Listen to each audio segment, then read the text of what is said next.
Metroid Dark Reckoning, Part 1, Through the Silence.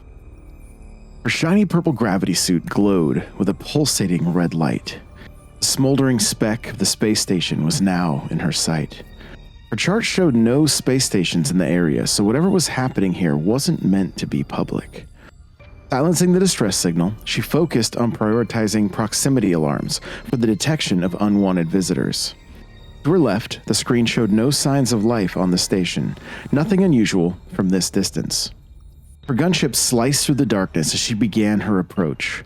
The melodic tapping of shrapnel on the hull broke the deafening silence. 3/4 of the station remained, and only one platform could sustain the ship's weight. Samus pulled back on the controls, her vessel rearing as it touched down. A pulse from the sensor showed a fragile sign of life. Atmosphere hissed as the hatch opened, and a gleaming ball vaulted from the gunship. Landing with violent elegance, she raised her hand to her helmet and began scanning the wreckage. Laser blasts scarred the hull, but something left it melted and writhed. A shield of green light revealed the main door was still intact and unfazed from the blast. Scans weren't picking up anything out of the ordinary as Samus made her way to the heart of the explosion. This makeshift exit became her entrance to the base. With a thud, her feet hit what remained of the floor in the laboratory. Yellow light from her scanner revealed the shadowy remains of failed experiments and half-grown life forms in cloudy fluid. Perfect spheres of fluid from the shattered vials hung in space. New life forms detected. The scanner was a constant barrage that would need to wait. Objective number 1, locate survivors or whatever was still alive. Bodies in lab coats drifted with the rest of the debris. Faces frozen in fear with small scorch marks on the skin. This was no accident, ran through her mind as she proceeded to the blue glowing area furthest from the blast. With a gentle nudge, she moved the large pieces of debris, and the blue glow chased off the darkness. Raising her arm cannon, Samus braced herself, firing a single shot into the hexagon door. The blast shield vaporized as it opened with a suffocating scream of oxygen bleeding into the void of space. Her grapple beam, a glowing blue orb, tangled in a web of electricity, found an anchor on the other side. Lunging through the door, fighting the tug of space, only to be welcomed by blaster fire.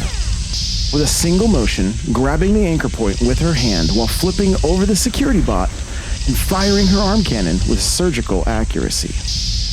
A trail of showering sparks bled from the hole left by Samus as the bot was ripped into space and the door slammed shut. Samus, landing with fluid grace, was ready for more, but was met with only silence and a faint blip of the life sign she was working to locate.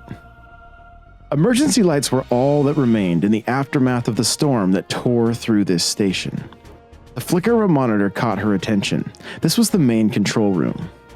Scanning the room, her yellow lights danced on the reflective surfaces. Monitors and control panels had been fried. Any attempts to reboot were useless, but Samus needed the station schematic to locate the faint life sign. Scan showed 2 cables with enough current to boot up a computer. She quickly routed them, and the boot screen said B.S.L-E.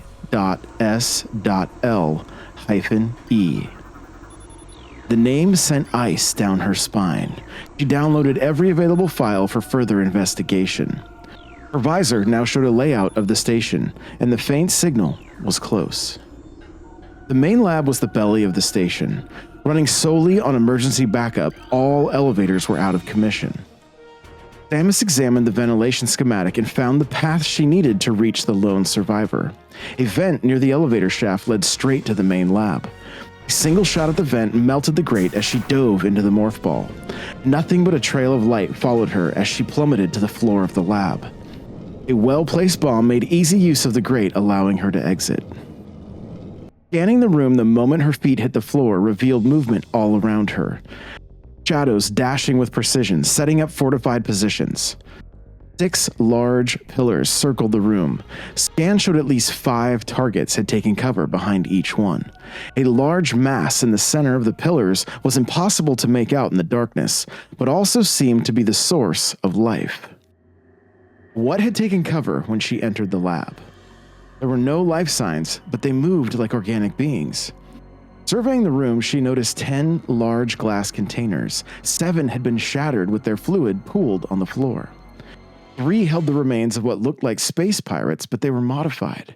Their glass was cracked, but they remained in restraints, lifeless in the fluid. 2 appeared to be caught by stray blaster fire from someone or something, and their bodies glistened from the fluid. They weren't fully organic. Their wounds revealed that most of their organs were synthetic, which is how they were avoiding the sensors. She also noticed the blasters grafted into their arms as the room began to glow in yellow. 5 charged shots illuminated the room and were all fired in sync. Samus dashed towards the large glass vials, using the pooled liquid to extend her slide into cover behind a medical terminal. Each shot narrowly missed her. Charging a shot of her own, she answered back, firing at the pillar furthest from her. As the shot left her arm cannon, she leapt into the air, firing her grapple beam at the closest pillar. Nearing the top of the pillar, she flipped so her feet would be all that made contact. She shifted her momentum, bounding off the pillar towards the nearest adversary. The charge shot collided with the back pillar, damaging its structural integrity. At the same time, Samus landed on the space pirate, who had no time to scream under the weight of the gravity suit on its chest cavity. One well-placed shot from the arm cannon under the chin began to even the odds. Like a deadly acrobat, flying from the body of the pirate to another pillar, flipping before impact and spinning off with effortless elegance to the next target. On impact, the other 3 opened fire. Samus grabbed the space pirate, spinning his body to absorb all 3 shots. Before hitting the ground, she released the body, landing on her feet and finding cover in the darkness. Without losing any momentum, she sprinted from the shadows, shoulder-charged one of them, slamming it into a pillar so hard that the crack of the ribcage reverberated off the walls. Only 2 remained, and they began firing sporadically into the darkness, only revealing their positions. Switching to missiles, Samus shot from the curtain of black. 1 remained, and he dug in behind the pillar furthest from the missile blast, firing shot after hopeful shot. Nothing was even close. Samus moved like a cat between the pillars, unnoticed until she was within reach of her grapple beam. As the beam connected, she yanked the creature toward her, its arms flailing. Releasing the grapple beam, she readied her arm cannon, firing into his chest as he fell backwards like the last domino from the momentum shift. A lone shot of electricity from the space pirate's cannon jump-started the beast above. It lurched and convulsed, and the sensor was no longer just a blip. Eyes of pure rage were now fixed on Samus.